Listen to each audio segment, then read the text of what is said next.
रजनी को बचपन से ही पेंटिंग का बहुत शौक था। वो हमेशा से ही पेंटर बनना चाहती थी, पर उसके माँ और पिताजी ने उसको कभी भी इस चीज के लिए सपोर्ट नहीं किया और उसकी शादी नीरव से हो गई।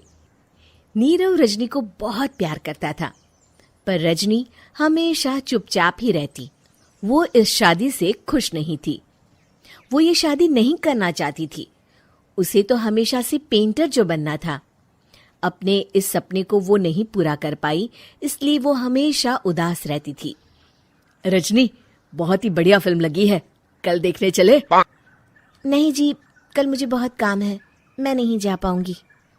अच्छा तो कोई बात नहीं, संडे को चलते हैं। देखिए, मुझे फिल्म देखना पसंद नहीं है। आपको जाना है तो चले जाइए। नीरव को मना करके रजनी वहां से चली जाती है और अपने बैग को खोलकर उसमें बंद पड़े ब्रश और कलर्स को देखकर रोने लगती है। रजनी, चलो ना कहीं बाहर खाने चलते हैं, कुछ तुम्हारी पसंद का। जी, मुझे नहीं जाना, मेरी तबीयत ठीक नहीं है। रजनी वहां से चली जाती है।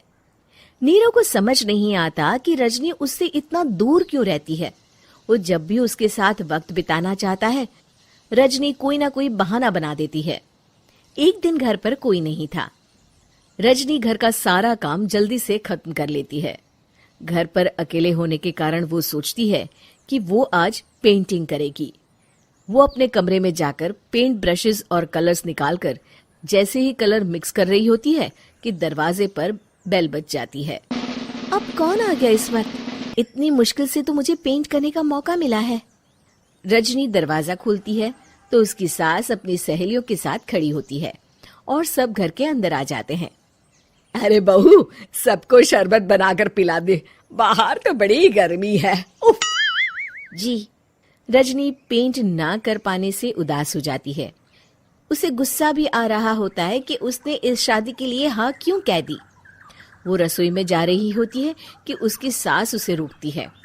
बहू, सबके खाने का भी इंतजाम कर लेना, आज का लंच तो ये सब यहीं करेगी। हाँ। रजनी बिना कुछ कहे रसोई में चली जाती है। सबके लिए खाना बनाती है। सब खाना खाते हैं और रजनी घड़ी देखती है कि ये सब कब जाएंगे ताकि वो अपनी पेंटिंग कर सके। जब शाम होती है तब सब चले जाते हैं अपने घर। अरे बहू, सब तेरे खाने की तो बहुत तारीफ कर रहे थे, सबको बहुत अच्छा लगा खाना। आपको मुझे सुबह बताना चाहिए था ना कि आपकी सहेलियां आ रही हैं। पता भी है कितना वक्त लगा सारा खाना बनाने में। अरे बहू, तू ऐसे कैसे बात कर रही है मुझसे? तो और कैसे बात करूं? मैं इस घर की कोई नौकरानी नहीं हूं कि इतना काम करूंगी। रजनी अपने कमरे में जाकर दरवाजा बंद कर लेती है। शाम को जब नीरव आता है तो उसकी माँ उसे पूरी घटना के बारे में बताती है। क्या रजनी ने आपसे इस तरह बात की माँ?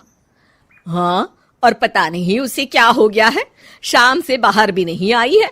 मैंने तो कई बार आवाज दी, खाना भी नहीं खाया उसने। तू ही बात करके देख ले बेटा। नीरव अपने कमरे का दरवाजा खटखटाता है। रजनी, दरवाजा खोलो, मैं हूं। रजनी दरवाजा खोलती है और फिर वापस जाकर अपने बिस्तर पर लेट जाती है। रजनी, माँ से बात करने का ये क्या तरीका है? मैंने कोई गलत बात नहीं की है। अरे तुम क्यों ऐसे बर्ताव कर रही हो सबके साथ? क्या तुम इस शादी से खुश नहीं हो? रजनी कुछ नहीं बोलती। अरे बताओ मुझे रजनी, क्या ये शादी तुम्हारी मर्जी के खिलाफ हुई है?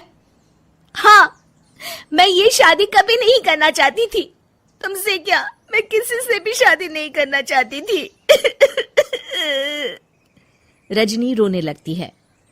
चुप हो जाओ रजनी, बताओ मुझे, तुम क्यों नहीं करना चाहती थी शादी?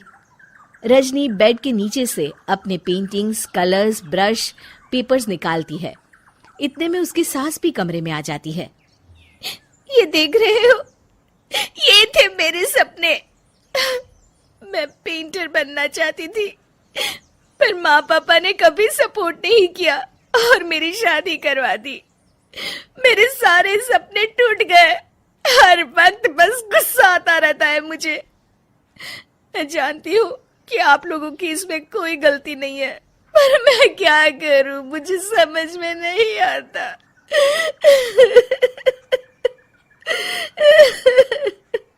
रजनी फूट फूट कर रोने लगती है। मुझे माफ कर दीजिए, आप दोनों के साथ मैं बहुत बुरा बर्ताव कर रही हूँ। अरे रजनी बेटा चुप हो जाओ तुम। नीरव पानी लेकर आता है। ये लो पानी पियो और शांत हो जाओ।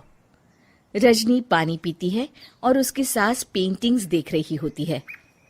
अरे नीरव, हमें तो पता ही नहीं था कि हमारी बहू कलाकार है। अरे कितनी अच्छी पेंटिंग्स बनाई है, देखो तो।